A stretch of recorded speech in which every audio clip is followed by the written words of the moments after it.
बिस्मिल्लाहिर्रहमानिर्रहीम। अब हम अपने लेक्चर को आगे बढ़ाते हैं और जानते हैं कि बायोलॉजी जो है इंसानी सर्विस मैन काइंड के लिए कौन कौन सी खिदमात हमारे पास सर अंजाम दे रही है। Biology and service of the man kind. तो बुनियादी तौर पर ये 3 या 4 किस्म के काम करती है बायोलॉजी। एक हमारे पास फूड प्रोडक्शन में मदद करती है। First of all it help in food production में ये मदद करेगी। दूसरी, ये कम्बैटिंग डिजीज़ मैनेजमेंट में मदद करेगी। और तीसरी, कंजर्विंग इन्वायरमेंट्स। ये 3 बुनियादी तौर पर इसके जो है हमारे पास काम है: फूड प्रोडक्शन, कम्बैटिंग डिजीज़ और conserving environments. And biological advances इसमें फील्ड फूड में, हेल्थ में और स्टैंडर्ड ऑफ लिविंग को हाई करने में ये इम्पोर्टेंट रोल प्ले करती है।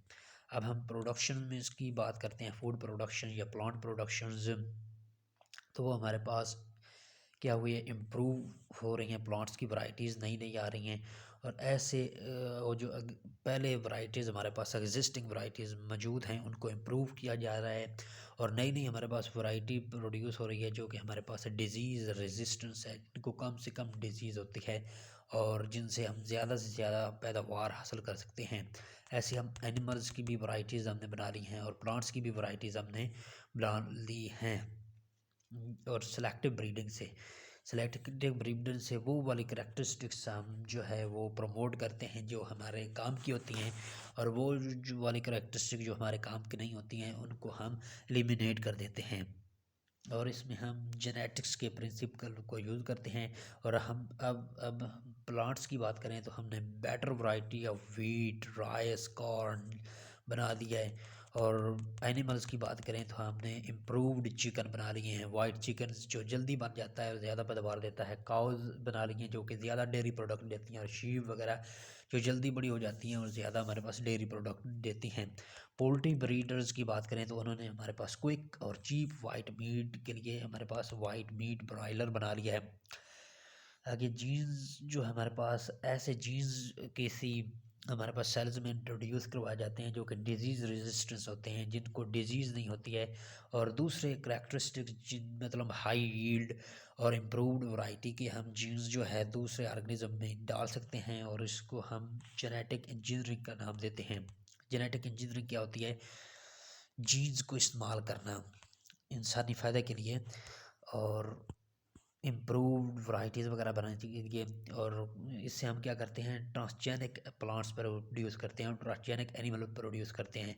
ट्रांसजेनिक प्लांट्स कौन से होते हैं? जिनके अंदर फॉरेन डीएनए हो, किसी दूसरी स्पीशीज़ का डीएनए हो, या ऐसा डीएनए को कोई पार्ट इंट्रोड्यूस करवा दें हम जो कि उनका अपना ना हो, तो उससे फिर आगे जो हमारे पास आरएनए बनेगा, जो हमारे पास प्रोटीन बनेगी, वो भी डिफरेंट होगी और वो वैसी की वैसी खसूसियात शो करेगा जैसी हमारे पास डीएनए की मुख्तलिफ़ खसूसियात होंगी। तो मुख्तलिफ़ प्रोटीन बनेगी और उनकी करैक्टरिस्टिक्स भी मुख्तलिफ होंगी।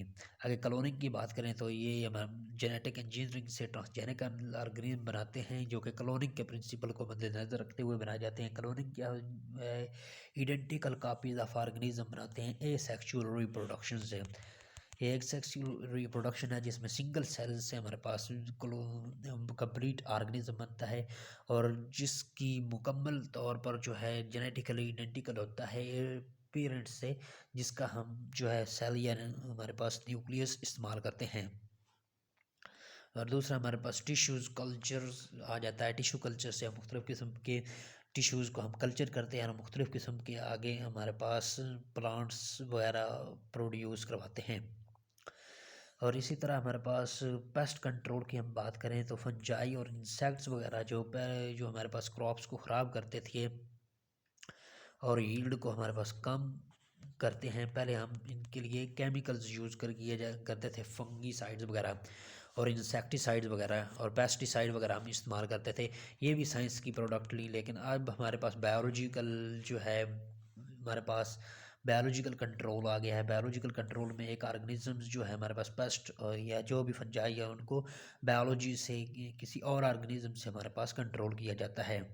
और क्योंकि हमारे पास अगर केमिकल हम यूज़ करेंगे तो ये पोल्यूशंस काज करेंगे, टॉक्सिसिटी काज करेंगे और हमारे पास जो है रेजिस्टेंस पैदा हो जाएगी उन बैक्टीरिया के अंदर और फंजाई के अंदर, जो बाद और पेस्ट के अंदर जो बाद में हमारे पास काम नहीं देगी और फिर केमिकल हम इस्तेमाल भी करते रहेंगे तो फिर उसका कोई असर नहीं होगा। तो इस तरह बायोलॉजिकल कंट्रोल में control by some living organism से हम जो है इस फंजाइज को इन पेस्टिसाइड्स को कंट्रोल करते हैं। बायोलॉजिकल कंट्रोल में pests are destroyed by using some living organism, किसी लिविंग ऑर्गेनिज्म को यूज़ करते हुए हम इन पेस्ट्स को, हम इंसेक्ट्स को ख़त्म करते हैं। जैसे हम बात करें एफिड्स की बात करें, ये जो हमारे पास वॉलनट ट्रीज़ को नुकसान पहुंचाता है, तो इसको ख़त्म करने के लिए हम वेस्प जो है वो यूज़ करते हैं। बायो जो कि हमारे पास एक इंसेक्ट है और बायोलॉजी का ही फंक्शन परफॉर्म करता है। अगर कुछ बैक्टीरिया की बात करें तो उनको भी हम पेस्टिसाइड के तौर पर इस्तेमाल करते हैं और इफ़ेक्टिव कंट्रोल जो है डिज़ीज़ का हम इस्तेमाल करते हैं और इस तरह इफ़ेक्टिवली डिज़ीज़ को कंट्रोल किया जाता है। और इस तरह ये अप्रोप्रिएट और रेलिवेंट हर तरीके से जो डिज़ीज़ को कंट्रोल करने का तरीका होता है using relevant appropriate method of disease control. तो इस मेथड को इस्तेमाल करने के तरीके को हम कहते हैं integrated disease management, IDM, integrated disease management using are relevant and appropriate method of disease control. By pest के ज़रिए से, लिविंग ऑर्गेनिज्म के ज़रिए, बायोलॉजिकल कंट्रोल के ज़रिए से, हर पॉसिबल और सूटेबल मेथड से जब हम डिजीज़ को कंट्रोल करते हैं उसको कहते हैं इंटीग्रेटेड डिजीज़ मैनेजमेंट। आगे हम बात करें हाइड्रोपोनिक कल्चर टेक्निक्स की, इसमें हम ये तजर्बात करते हैं। अगर हम जो है देखें सॉइल को, ये कम्प्लेक्स मीडियम है, इसमें मुख्तलिफ़ किस्म के केमिकल हमारे पास पाए जाते हैं, तो हमें ये नहीं पता चलता कि पौधों के लिए या मुख्तलिफ़ किस्म की वैराइटीज़ के लिए कौन से केमिकल हमारे पास ज़रूरी होते हैं। तो इनको टेस्ट करने के लिए हम जो है एरेटेड वाटर के अंदर जो है हम जो है चीज़ों को उगाते हैं और उसके अंदर हम इंग्रेडिएंट्स इस्तेमाल करते हैं या इंग्रेडिएंट्स निकालते हैं और इंग्रेडिएंट्स ऐड करते जाते हैं, तो हमें पता चल जाता है कि कौन से इंग्रेडिएंट्स उसके लिए ज़रूरी हैं और कौन से इंग्रेडिएंट्स उसके लिए ज़रूरी नहीं है। तो इसको हम कहते हैं हाइड्रोपोनिक कल्चर टेक्निक्स। अभी तक फिजिबल नहीं है लेकिन इसको जो है एस्ट्रोनॉट यूज़ करते हैं वेजिटेबल वगैरह ग्रो करवाने के लिए स्पेस के अंदर।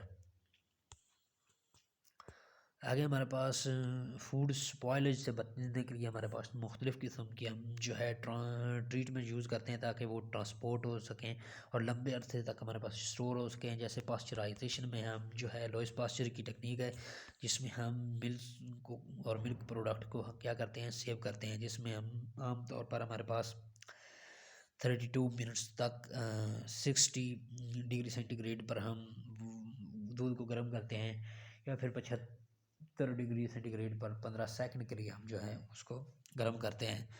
आगे डिज़ीज़ कंट्रोल की बात करें तो डिज़ीज़ कंट्रोल अब पहले हमने फूड प्रोडक्शंस की बात की और फूड की प्रिजर्वेशन की बात की और किस तरह हम फूड ज़्यादा कर सकते हैं, किस प्लांट्स फूड और एनिमल फूड। फिर अब हम जो है डिज़ीज़ कंट्रोल की बात करते हैं।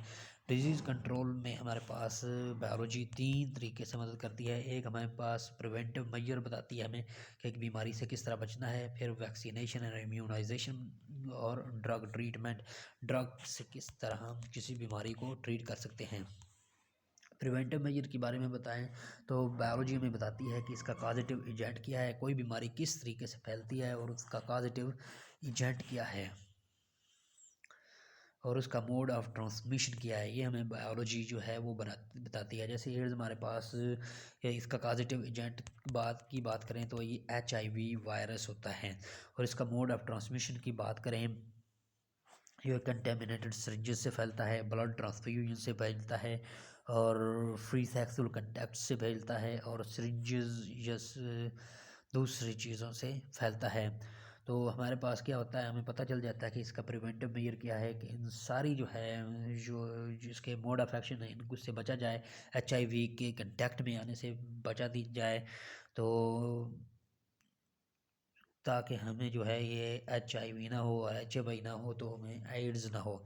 इसी तरह अगर हमारे पास हेपेटाइटिस की हम बात करें तो हेपेटाइटिस वायरस या H वायरस के ज़रिए से फैलता है और इसका भी मोड ऑफ ट्रांसमिशन हमारे पास ब्लड ट्रांसफ्यूजन है, हमारे पास सिरिंजेस हैं और हमारे पास इंस्ट्रूमेंट हैं। और इस तरीके में भी हमें डॉक्टर एडवाइस करता है कि हम इसके डायरेक्ट कंटेक्ट में ना आएँ।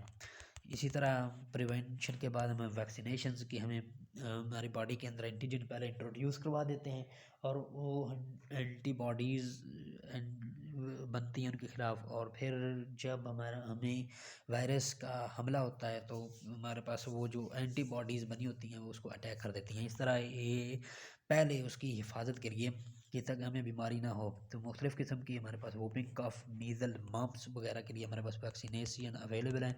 सबसे पहले हमारे पास एडवर्ड जेंडर ने कॉपॉक्स के लिए स्मॉल पॉक्स के लिए वैक्सीन बनाई कॉपॉक्स के पस से 1796, और उसने इसको वैक्का वैक्सीन का नाम दिया क्योंकि वैक्का लफ्ज़ काउपा से निकला गया है, और क्योंकि ये सबसे पहले काउपास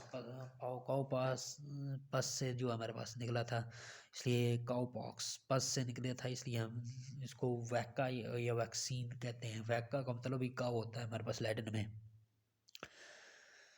और इसने सबसे पहले हमारे पास क्या किया, एक लड़के को इनोकुलेट किया स्मॉल पॉक्स से, और फिर उसने उसी लड़के को इन्फेक्ट किया हमारे पास पहले उसने काउपॉक्स जो है वो पस से इन्फेक्ट किया एक बच्चे को, फिर उसके बाद उसने स्मॉल पॉक्स पस जो है वो उसके अंदर इंजेक्ट किया तो क्या हुआ, उसको कोई स्मॉल पॉक्स नहीं हुआ। इस तरह मुख्तलिफ़ किस्म की बीमारियों की वैक्सीन्स मीज़ल मम्प्स बैक्टीरियल डेमाइसिस एंड सम डिजीज़ इंडिविजुअल जो है उनके लिए हमारे पास वैक्सीनेशन बन चुकी हैं।